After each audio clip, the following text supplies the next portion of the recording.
Hi friends. Actually यहाँ पे मैंने ऑलरेडी आपको स्वदेशी मूवमेंट और साथ ही साथ first phase of the extremism that is a revolutionary phase वो भी आपको पढ़ा दिया था मैंने।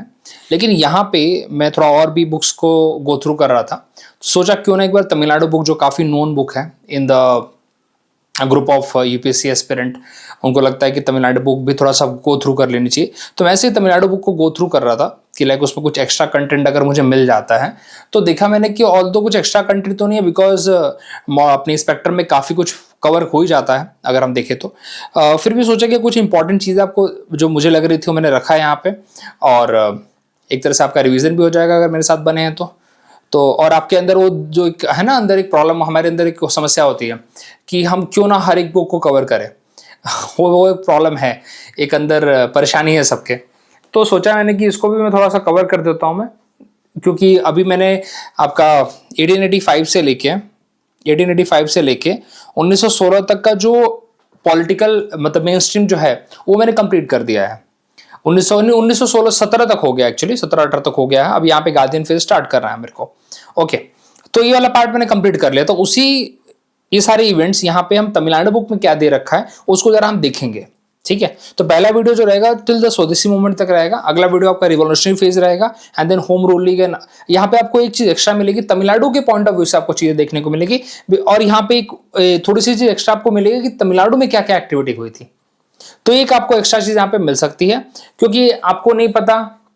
अभी आपने रिसेंटली सीडीएस का एग्जाम देखा होगा, उसमें ऐसे कुछ क्वेश्चंस आए थे जिसका सोर्स मतलब बहुत ही कहीं से भी है।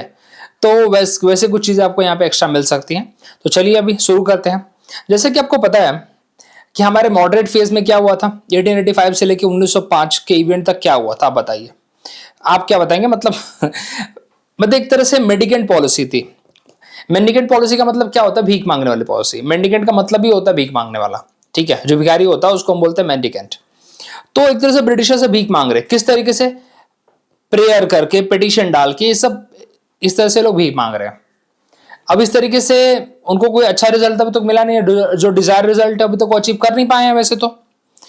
और इसी के चलते हमें देखने को मिलता है कि जो न्यू ग्रुप आ रहा है, जो न्यू ग्रुप पॉलिटिक्स में आ रहा है, उसको ये सारे मेथोडोलॉजी पसंद नहीं आ रही है।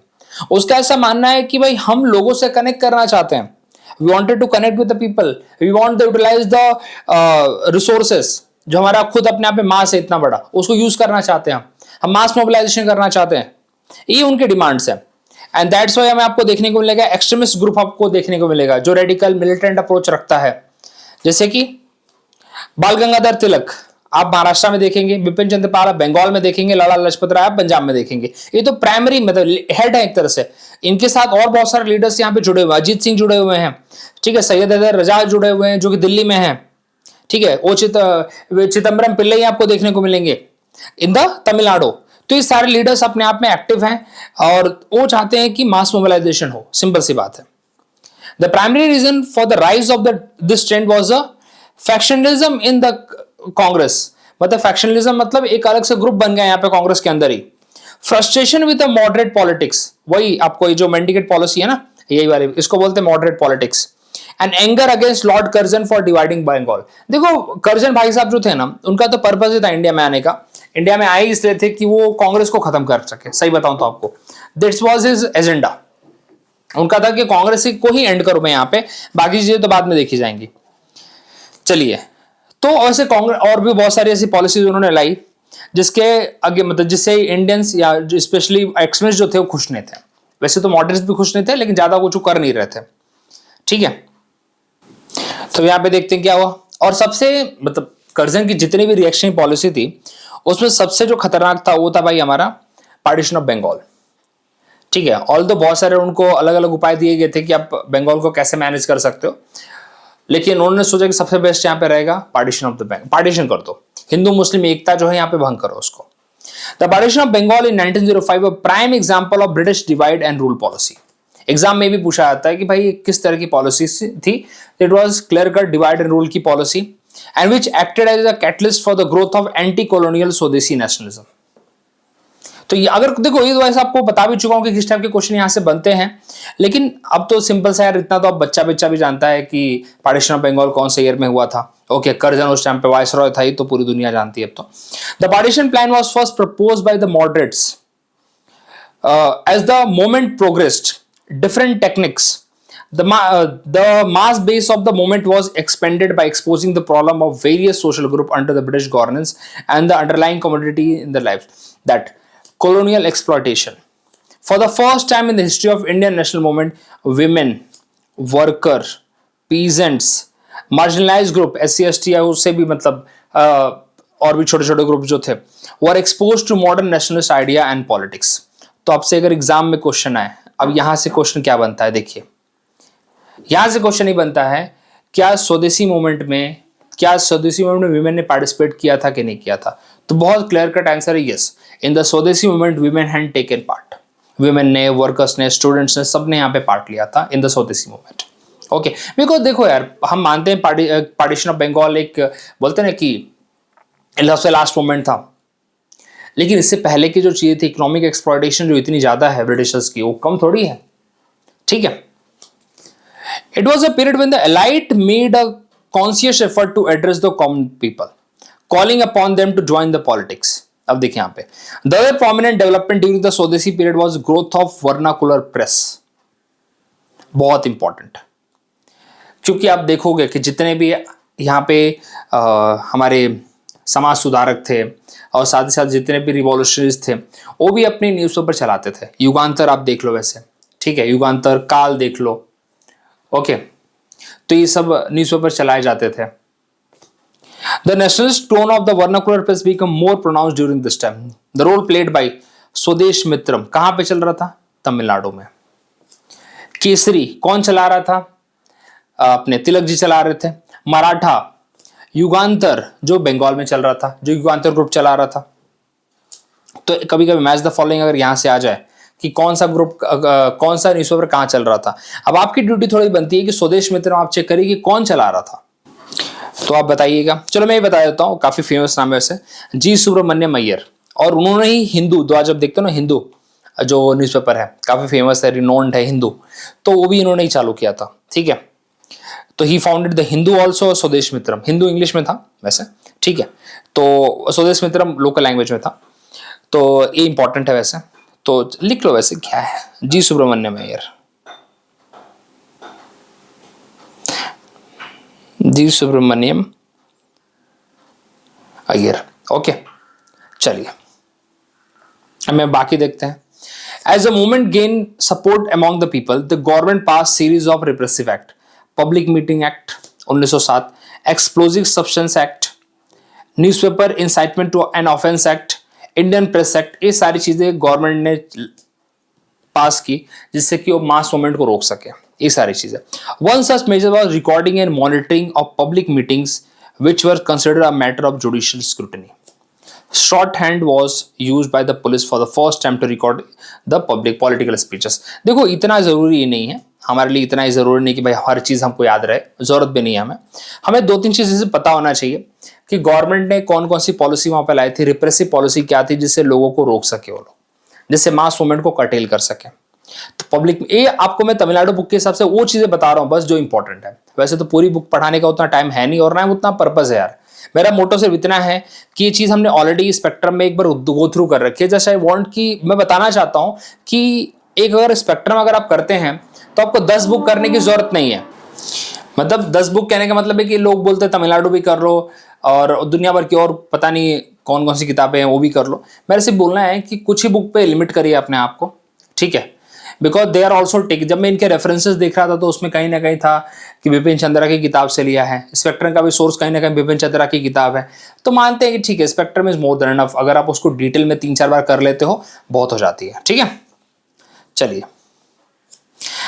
अब यहाँ पे in this lesson while discussing the Bengal as well as national scenario, the swadeshi campaign conducted in Tamil Nadu with particular focus on role played by the VO Chidambaram, VV Subramaniam, Subramaniam Bharat Shiva and Subramaniam Bharati. यहां पे देखो बताना चाहता हूं आपको मैं, just give me a second. Subramaniam Shiva and Subramaniam Bharati, बहुत important name है, काफी बार एग्जाम में पूछे जाते हैं इनके नाम, और वीओ चिदम्बरम पिल्लाई। ओके, चलिए जरा और देखते। ये देखो बंगाल कैसा दिख रहा है। वैसे आज हमारे पास सिर्फ ये दिखता ना, यही तो दिखता हमें अपने आप को। ये आज का वेस्ट बंगाल आपको देखने को मिलता होगा।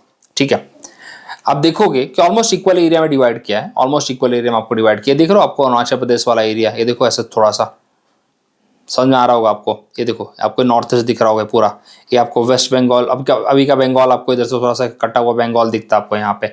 ऊपर चिकन स्नेक आपको दिख रहा होगा, ये थोड़ा सा ऊपर से ही वैसे, सॉरी ऊपर से ही है वैसे। ठीक है, आज का बांग्लादेश यहाँ पे आपको ऐसा देखने को मिलता होगा, ये तो पूरा इंडिया का पार्ट आज भी है। ओके, तो यहाँ पे क्वेश्चन बहुत मतलब ये तो बहुत इजीली अंडरस्टूड हो जाएगा आपको। ये देखो, तो यहाँ पे दो तीन चीज़ और बताना चाहता हूँ कि कर्जन की पॉलिसी में से क्या था। कर्जन की एक पॉलिसी थी कि उसने कलकत्ता कॉर्पोरेशन एक्ट पास किया, जिसके अंडर उसने इंडियंस की संख्या कम कर दी। यूनिवर्सिटी एक्ट पास किया, जिसके अंदर कलकत्ता यूनिवर्सिटी को डायरेक्ट कंट्रोल में ला दिया गवर्नमेंट के, क्योंकि पर्पज़ ये था, यूनिवर्सिटी एक्ट पास करने का पर्पज़ ये था कि यूनिवर्सिटीज़ को डायरेक्टली गवर्नमेंट के कंट्रोल में लाया जाए, क्योंकि उसने बोला कि it become a factory for producing the revolutionaries. तो कंट्रोल कर रहा था एक तरह से रिवॉल्यूशनरी एक्टिविटीज के ऊपर भी। ठीक है, ऑफिशियल सीक्रेट एक्ट पास किया गया, which was amended to curb the nationalist tone of Indian newspapers. Okay, and finally he ordered the partition of Bengal in 1905। तो ये सारे एक्ट कर्जन के ही हैं, ये सारे एक्ट कर्जन के हैं। कर्जन के टाइम पे एक ही दो ढंग का उसने काम किया है, बाकी तो सारी चीजें उसकी यही हैं। The partition led to the widespread protests all across the India, starting a new phase of the Indian national movement. अब देखते हैं क्या क्या चीजें हुई। ऑल दो, अब मैं आपको वही कटिंग्स बता रहा हूं जो मेरे लिए इंपॉर्टेंट लगती हैं। ठीक है, बाकी तो लाइन बाय लाइन पढ़ाने लगूंगा तो फिर छोड़ दो। ऑल दो, उसको यूरोपियन प्लांटर्स ने रिक्वेस्ट किया जो असम असम में एक्टिव थे। उनका बोलना था कि यार थोड़ा सा कलकत्ता पोर्ट तक उनका डिस्टेंस अगर कम हो जाए तो कैसे भी। And in 1903 Curzon drew upon a scheme in his minutes on territorial redistribution of India, which was later modified and published as a Risley paper. Risley उस टाइम का सेक्रेटरी ऑफ द स्टेट था, दोनों की बनती नहीं थी by the way. The report gave two reasons for the support of partition. क्या क्या है जो मेरे लिए बहुत इंपॉर्टेंट है, जो कि गवर्नमेंट का रिपोर्ट है बेसिकली।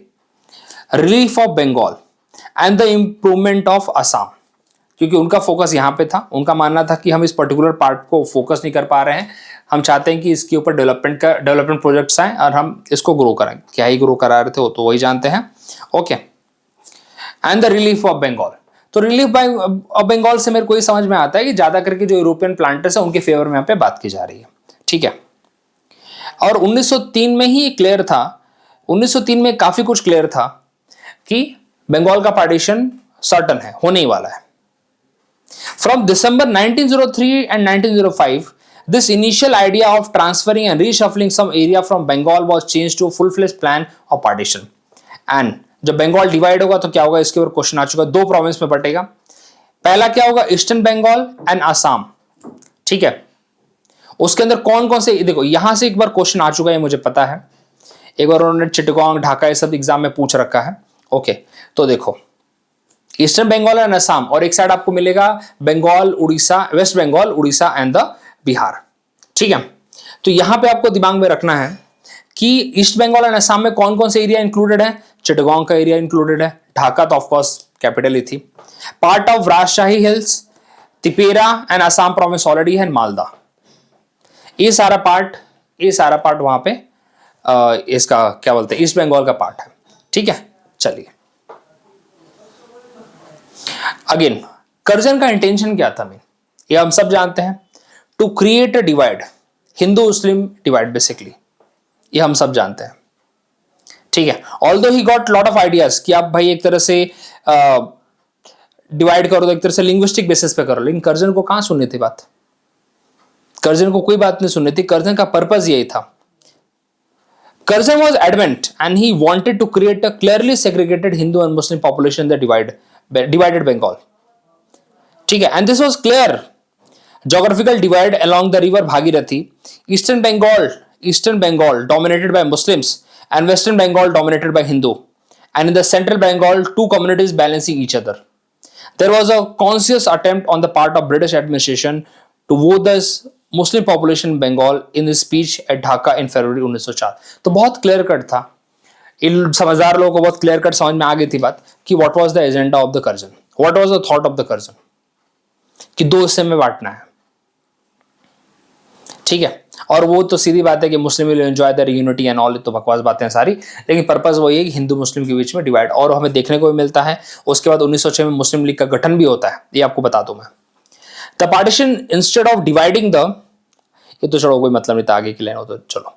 अब यहाँ पे कुछ चीजें बात करते हैं कि क्या क्या चीज यहाँ पे हमारे एज अ टैगोर ने क्या किया, उसके बाद लीडर्स का क्या अप्रोच था। टैगोर ऑफ कोर्स ही बात है, बीइंग द सेंट्रल फिगर, उन्होंने अपने चीजें व्यक्त करना चालू की, सॉलिडारिटी एंड सिमिलर चीजें उन्होंने प्रकट करना चालू किया, ऑल दो हम जानते हैं इस चीज को। ओके, मेन यहाँ पे 3-4 इंपॉर्टेंट लीडर्स हैं, सुरेंद्रनाथ बनर्जी, के मित्रा, पृथ्वीश चंद्र रे। 1903 से लेकर, बिकॉज जब सर्टन हो रही थी चीजें, 1903 से लेकर 1905 तक उन्होंने बहुत ज्यादा पेटिशन डाला, इवन इंग्लैंड तक डाला उन्होंने, लेकिन कुछ हुआ नहीं उसके ऊपर। देन दे ऑल्सो रियलाइज्ड कि मास मोबिलाइजेशन इज द की। फिर उनके साथ और भी नए लोग जुड़े, जैसे कि अरविंदो घोष हो गए, ठीक है। अब यहां पे इनका पर्पस क्या चेंज हो जाएगा, अब यहां पे देखिए, बिपिन चंद्र पाल, अश्विनी कुमार दत्ता एंड अरविंदो घोष। अब इनकी स्ट्रेटेजी पूरी चेंज करेंगे ये लोग। ये बंगाल से ही बात हो रही है, बंगाल के बाद हर जगह फैलेगा, लेकिन शुरुआत बंगाल में ही हो रही पहले, ठीक है, ध्यान से सुनिए। तो यहां पे ये लोग अब क्या करेंगे, so the first time the moderate went beyond their conventional political method, it was decided at the meeting in Calcutta on 17 July 1905 to extend the protest to masses. And the same meeting, Surendranath Banerjee called for the boycott of British goods and institutions. ये कब हुआ था, 7 अगस्त। Another meeting held, और against उसको बोलते हैं स्वदेशी movement का फॉर्मल प्रोक्लेमेशन यहीं पे जारी हुआ था, ठीक है, 7 अगस्त कलकत्ता टाउन हॉल, बहुत फेमस डेट है 7 अगस्त 1905। It was headed by the Surendranath Banerjee, और उन्होंने बोला कि अब सब कुछ साइड करो भाई, अब इनको इसी तरीके से डील करना पड़ेगा। So Surendranath Banerjee of course he was called as a moderate, लेकिन यहाँ पे उनका रुख पूरी तरह से चेंज हो चुका है। ओके, अभी देखो यहाँ पे अरविंदो घोष का क्या आइडिया था। Aurobindo Ghosh was mainly focus on the militant nationalism, और अरविंदो घोष आपको बता दूं अनुशीलन समिति के ग्रुप मेंबर रहे हैं। Okay, and the militant nationalism on the, देखो पैसिव रेजिस्टेंस पे फोकस था इनका पूरी तरीके से, he was focused on the passive resistance and the militant nationalism में अनुशीलन समिति हो गई, मित्र मेला हो गया, एंड एवरी अदर ऑर्गेनाइजेशन जो all over India, pan India active थे, वो in the favour of extending the movement to other provinces to and launch a full fledge mass struggle. जो अपने मिलिटेंट नेशनलिज्म बोलिए या फिर एक्सट्रीमिस्ट जो leaders थे, वो चाहते थे कि ऑल ओवर इंडिया लेके जाया जाए, और पैसिव रेजिस्टेंस का जो कंसेप्ट है वो अरविंदो घोष ने यहाँ पे दिया हुआ है, ये बात आपको पता होनी चाहिए, ठीक है। और क्योंकि इससे पहले जो स्वदेशी मूवमेंट जब लॉन्च हुआ था तो पर्पस वही था, स्टार्टिंग में तो पर्पस वही था कि सिर्फ एन्यूल कर दो पार्टीशन को, लेकिन धीरे धीरे बाद में ना स्वदेशी एंड बायकॉट में कब चेंज हो गया पता ही नहीं चला। फिर स्वदेशी बायकॉट के बाद हम सीधा सेल्फ रूल की तरफ बढ़ने वाले थे, एक्सटेंड करने वाले थे, पैन इंडिया जाने वाले थे, लेकिन फिर सूरत स्प्लिट हो जाता है। चलिए आगे देखते हैं स्प्लिट कैसे हुआ। इसमें बहुत इंपॉर्टेंट चीजें मैंने हाईलाइट की, स्टूडेंट्स ने पार्टिसिपेट किया, यस, ठीक है। ब्रिटिश ऑफिशियल ने उसने कैसे थ्रेटन किया, भाई अगर तुम पार्टिसिपेट करोगे तुम्हारी स्कॉलरशिप हम तुम्हें नहीं देंगे, ठीक है, और भी तुम्हारे जो भी कंसेशन है तुमको छीन लिए जाएंगे, तुम्हें कहीं और दाखिला नहीं मिलेगा।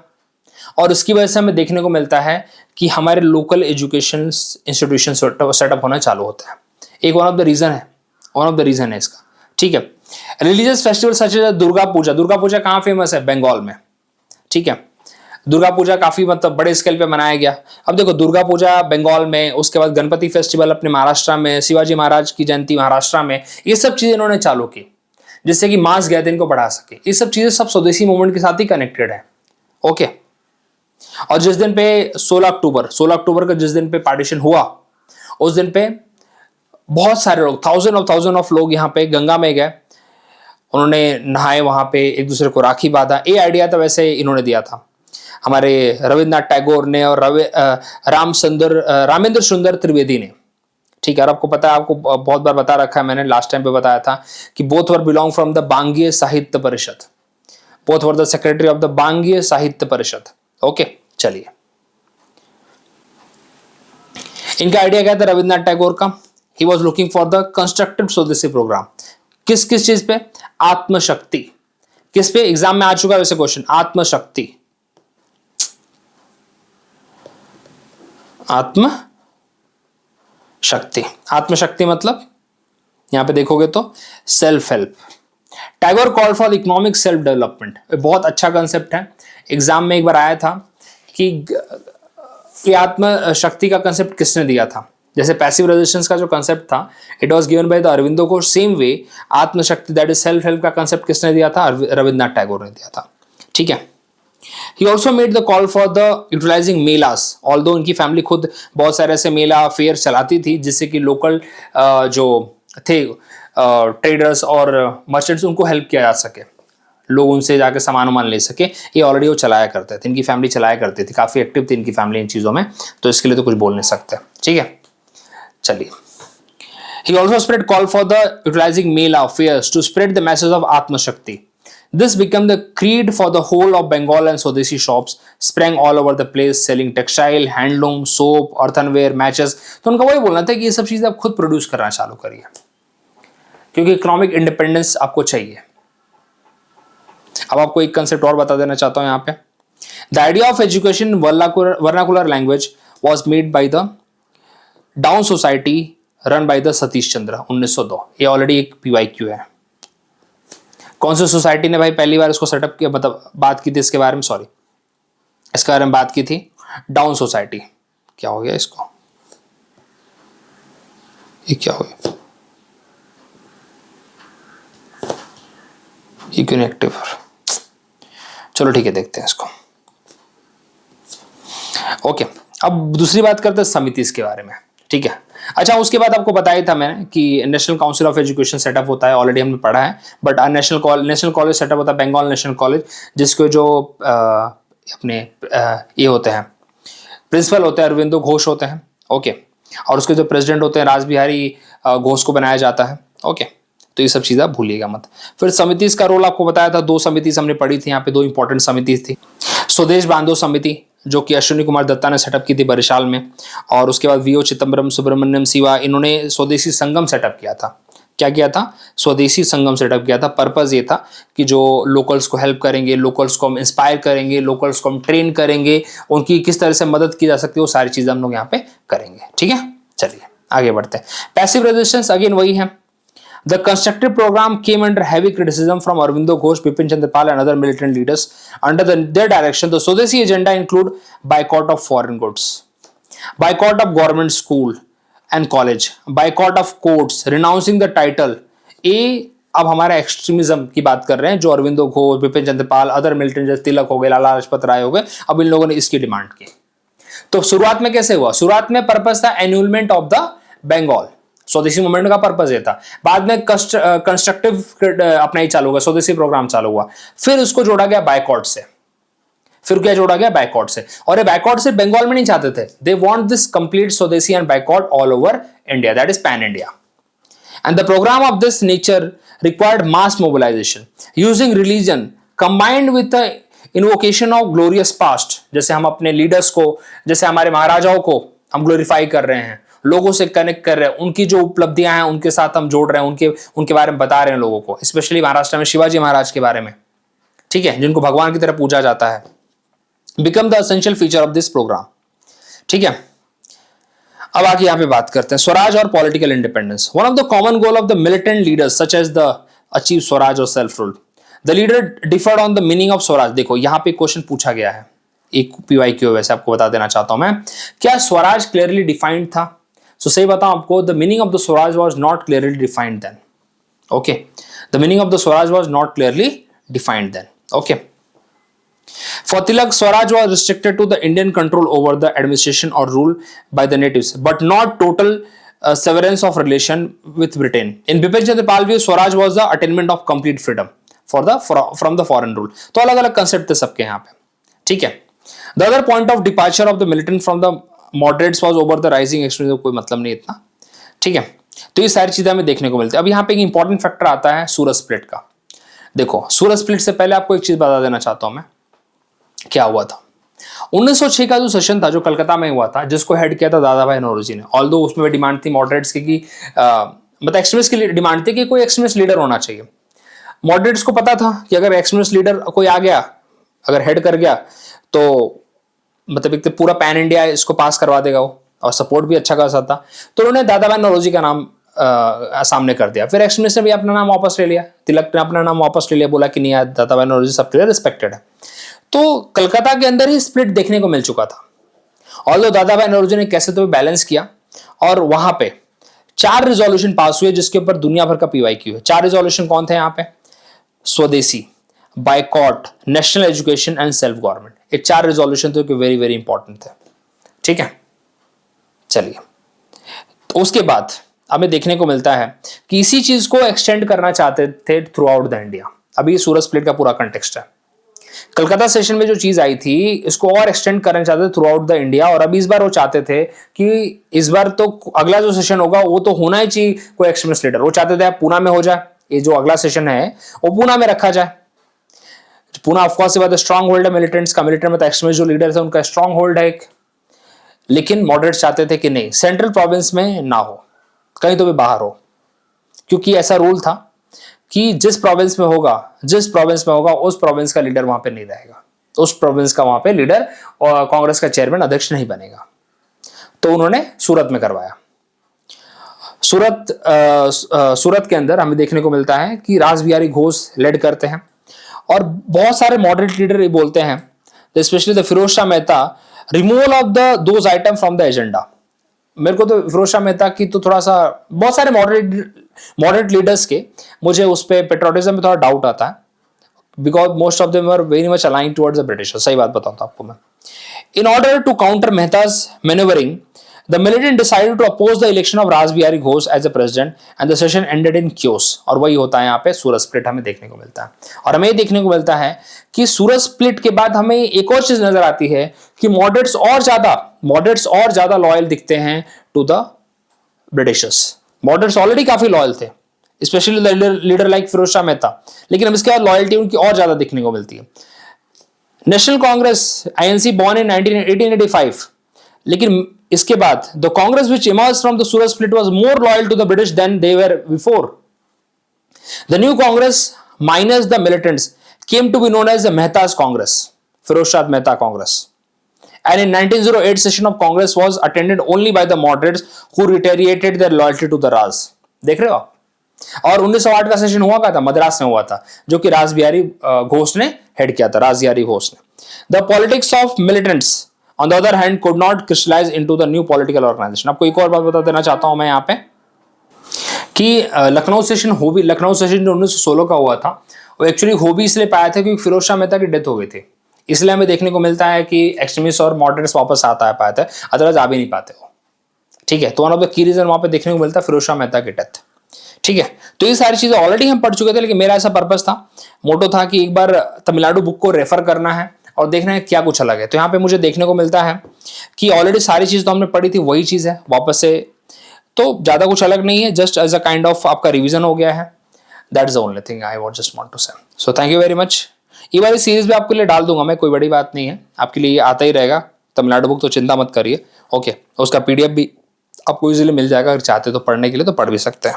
Okay, so thank you very much, मिलते हैं।